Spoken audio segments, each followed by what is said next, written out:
Nepal, once the world's only Hindu kingdom, is standing at the edge of a cliff. Foreign missionaries are changing its faith. Illegal refugees are changing its people. And China is changing its future. Foreign missionaries are changing religion. Foreign refugees are changing demography. And foreign powers, like China, are playing a dangerous game. China doesn't give loans to help. It gives loans to trap. It lends to countries that cannot repay, then takes their land, their laws, and their leaders. Just ask Sri Lanka. Just ask Africa. Nepal must not be next. This is not just about Nepal's future. It's about Dharma's survival. India and Nepal. This is not a friendship of convenience. It's a bond carved into time. Nepal is where Sita was born, in Janakpur. India is where she lived, in Ayodhya. Nepal is home to Pashuptinath, one of the holiest temples of Lord Shiva. India, the land of Kashi and Kedarnath. Together, these lands are the heart of Sanatan Dharma. Even Lord Buddha, the Prince of Peace, was born in Lumbini, Nepal, and walked the lands of India to spread his wisdom. Two lands, one spiritual journey. India and Nepal share something unique, an open border. No visa, no passport. A trust that very few countries in the world can afford. Millions of Nepalis live and work in India. Thousands of Indian pilgrims visit Nepal every year. We celebrate the same festivals, Dashain, Tihar, Holi, Chhath, with the same devotion. Even our soldiers fight side by side. The brave Gorkhas, a symbol of Nepali valor, are a proud part of the Indian army. But all is not well in the land of Shiva and Buddha. Over the last 2 decades, the peaceful Hindu majority in Nepal is being silently transformed.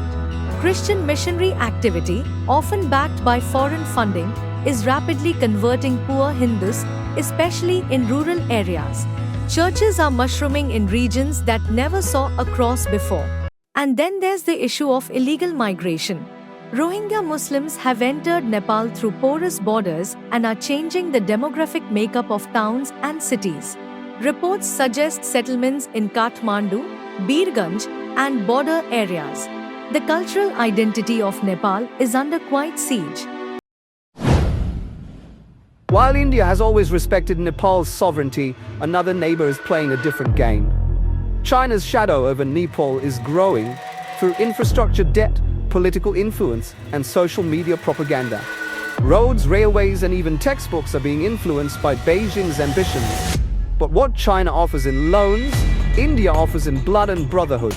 During Nepal's devastating earthquake in 2015, Indian forces were the first to arrive with aid, not agendas. In response to all this, a powerful voice is rising across Nepal, the call to restore Nepal as a Hindu Rashtra. From Kathmandu to Janakpur, people are demanding the return of Nepal's old identity. Until 2008, Nepal was the world's only official Hindu kingdom. Today, many believe secularism has opened the door to foreign intervention, religious dilution, and cultural loss. This is not a movement of hate. It is a cry for self-respect, for revival, for dharma. India cannot interfere, but India must care. As a friend, a brother, and a civilizational twin, India must support the people of Nepal in preserving their identity. Through culture, development, and dharmic outreach. Not politics, but partnerships. Not dominance, but dignity. The future of Sanatan Dharma in Nepal is not just Nepal's issue. It is ours. It is everyone's who believes in Dharma, in freedom of faith, and in truth. The call for Hindu Rashtra is not a rebellion, it is a return. A return to roots, to pride, to Sanatan. If you believe in this ancient bond, share this message. Let the world know that India and Nepal are not just close, we are eternal companions in the great journey of Dharma. Thank you for watching. Consider subscribing.